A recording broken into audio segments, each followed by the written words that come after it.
Witajcie w nowym programie Best of Kyokushin. W tym programie będziemy chcieli pokazać Wam najlepsze fragmenty w historii Kyokushin, a w dzisiejszym wyborze klasyka pomagała mi Agata Winiarska, Patryk Sypień i Kamil Mastaj. Zobaczcie nasze typy klasyki Kyokushin.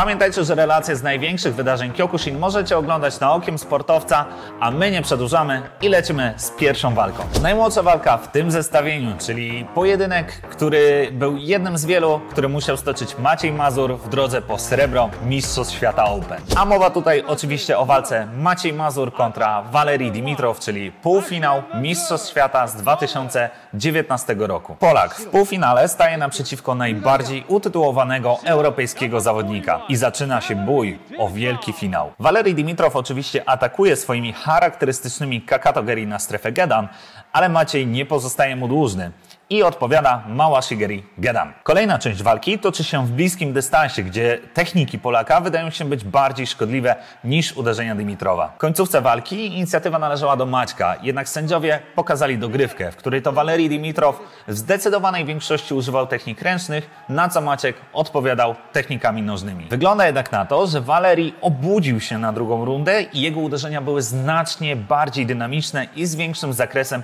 niż poprzednio. Sędziowie pokazują kolejną dogrywkę, a w niej od początku Maciek przejmuje inicjatywę, w konsekwencji czego daje mu to zwycięstwo i znajduje się w finale Mistrzostw Świata Open. Dajcie znać w komentarzu, jaka walka jest Waszym zdaniem klasykiem karate Kyokushin. Kolejną walkę w naszym zestawieniu wytypował Patryk Sypień. Zobaczcie, co o niej napisał. Walka prawdziwy klasyk. Kiyama mistrz techniki, a naprzeciw niemu mistrz low kick. Naprawdę brakuje teraz takich mocnych walk. Mowa tutaj oczywiście o walce Kiyama Hitoshi kontra Kazumi Hajime z All Japan Open z 1998 roku. Tutaj gęstą atmosferę i napięcie w tej walce czuć od samego początku. Obaj zawodnicy bardzo ostrożnie podchodzą do siebie po rozpoczęciu walki i tak naprawdę do prawdziwej takiej wymiany ciosów dochodzi dopiero po 30 sekundach. Po kilku chwilach walki można odnieść wrażenie, że Kazumi uderza i kopie z pełną mocą, tak jakby każdy jego ruch miał być techniką kończącą. Niestety, tak to też wygląda w przypadku Hitoshiego, który przez dość długi czas cofa się do tyłu i oddaje pole przeciwnikowi. Nie wystarczyło to jednak, aby Kazumi wygrał tę walkę. I decyzją sędziów 2-3 na dogrywkę rozpoczyna się druga runda rywalizacji. A w niej to Hitoshi przejmuje inicjatywę. Zaczyna on od dobrego wejścia z Oitsuki. Zwróćcie uwagę na wykonanie tej techniki. Najpierw delikatna zmyłka, a później uderzenie. Chwilę później ponownie Hitoshi. Z kopnięciem Małashigeri Jodan, jednak nie na tyle mocnym, aby zakończyć walkę. Dochodzi do trzeciej rundy, w której kopnięcia i uderzenia po obu stronach nie są już tak kontrolowane jak na początku. Ale właśnie ta runda pokazuje prawdziwego ducha Kyokushin. Siłę, wolę walki i determinację. Ostatecznie wygrywa Kazumi. Jeśli dotarliście do tego momentu, koniecznie zostawcie po sobie ślad w komentarzu i oczywiście dajcie łapkę w górę. Kolejny pojedynek to walka z Mistrzostw Świata Open, tym razem w kategorii kobiet, a w niej Margarita Ciuplite i Emi Shoguchi. Walka została wytypowana przez Agatę Winiarską. Zobaczcie, jak ją opisuje. Margarita popełniła drobne błędy, które przez przyznanie punktów karnych odebrały jej zwycięstwo. Emi fantastycznie zdobywała swój teren i pokazała swoją niesamowitą determinację. Jak możecie zobaczyć, już od samego początku walki Japonka praktycznie w ogóle się nie cofa. Pomimo dużej dysproporcji we wzroście między zawodniczkami, Emi Shoguchi cały czas stara się iść do przodu, bardzo dobrze pracując z shitatsuki, czyli tak zwanymi hakami oraz wewnętrznymi low kickami.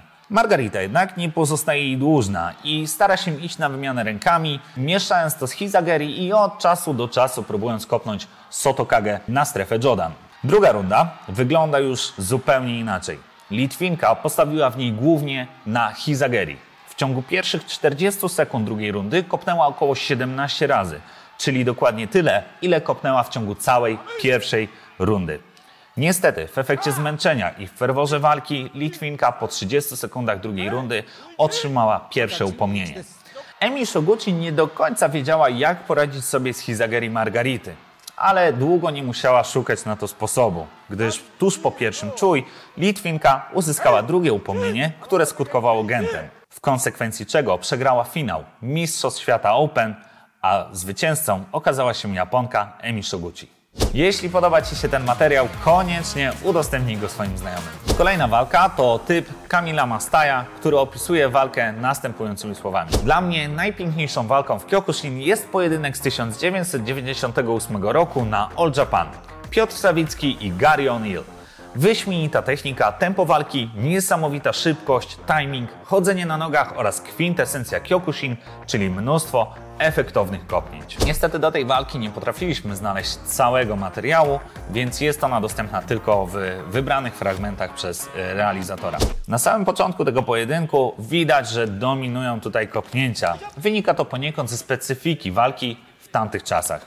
W jednej z akcji widzimy, jak Gary O'Neill czysto trafia na wątrobę kopnięciem Mawashigeri Chudan, jednak Piotr Sawicki nie zostaje mu dłużny i wykonuje niesamowicie szybkie Ushiro Mawashigeri Jodan, niestety nietrafione. Dochodzi do drugiej rundy, w której możemy zobaczyć ciekawą próbę wykonania Tobi Hizageri Jodan przez Piotra Sawickiego, a następnie chyba najbardziej rozpoznawalny moment tej walki, czyli kopnięcie Ushiro Mawashigeri w tym samym czasie przez dwóch zawodników. Na nieszczęście Polaka to kopnięcie Gary'ego dochodzi do celu.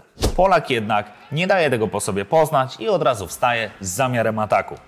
Cały pojedynek trwał 3 rundy i rozstrzygnął się na korzyść Australijczyka. Niemniej była to naprawdę efektowna walka z dużą ilością kopnięć na strefę Jodan oraz niesamowitym poruszaniem się w walce. Ostatni pojedynek, jaki chcę Wam dzisiaj pokazać, to walka pomiędzy Andy Hugiem a Francesco Filem. To walka o bardzo ciekawym podłożu historycznym, gdyż Andy Hug jako 19-latek wystąpił w 3 otwartych Mistrzostwach Świata, gdzie w 1/8 finału przegrał z Akiyoshi Matsui, po to, żeby 4 lata później w finale ponownie przegrać z Akiyoshi Matsui. Andy Hug zdobył wtedy srebro. Były pokładane w nim bardzo wielkie nadzieje na 5.